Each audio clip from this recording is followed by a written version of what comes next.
আমি মা বাড়ি এসেছিলাম। আমি দেখো রুটি, বেগুন ভাজা, কচুর তরকারি, মাংস রান্না করেছে। এখন খাবো আমি। গরম, দাঁড়াও দেখাচ্ছি গরম কেমন হয়েছে, দাদা খেয়ে বলছি।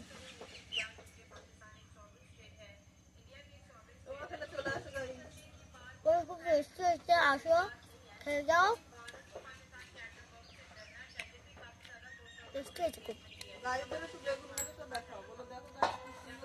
আমার মামির গাছের বেগুন ভাজা।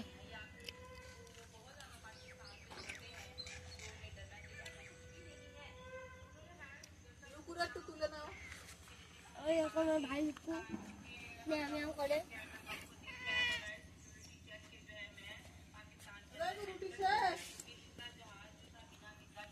ম্যাও ম্যাও করে।